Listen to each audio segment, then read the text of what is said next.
Public service commission থেকে একটা বিজ্ঞপ্তি দেওয়া হয় যে কারিগরি ও মাদ্রাসা শিক্ষা বোর্ডের আন্ডারে বিভিন্ন পলিটেকনিক এবং টেকনিক্যাল স্কুলে জুনিয়র ইনস্ট্রাক্টর এবং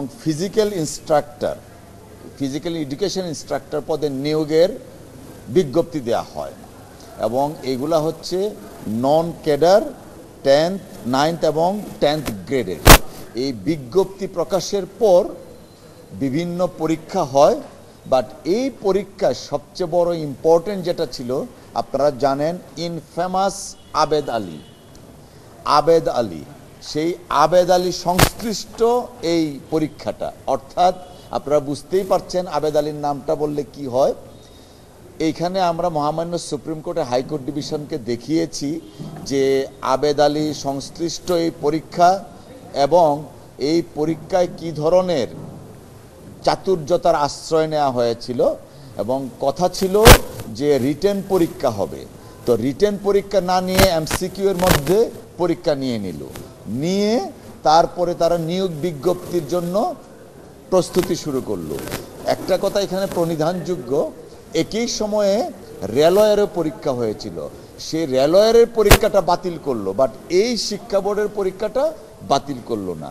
তো যারা এই প্রশ্নপত্র ফাঁস সাথে ছিলেন না, পরীক্ষায় যারা কার্যকর করতে দেয়া হয়নি, তারা মহামান্য সুপ্রিম কোর্টের হাইকোর্ট ডিভিশনে আসলেন ওনাদের শেষ আশ্রয়স্থল হিসাবে।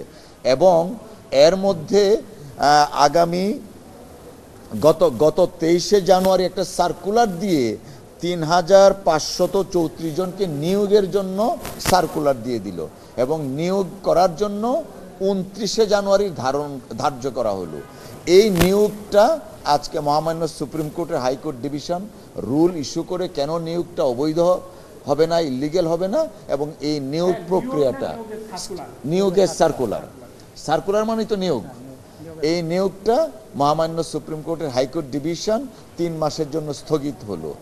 আমাদের এই আজকের অর্ডারের আলোকে দাঁড়ালো যে 3534 জন যে নিয়োগ পেয়েছিলেন তথাকথিত, ওনারা আর নিয়োগ নিতে পারছেন না, এটাকে স্টে করা হয়েছে।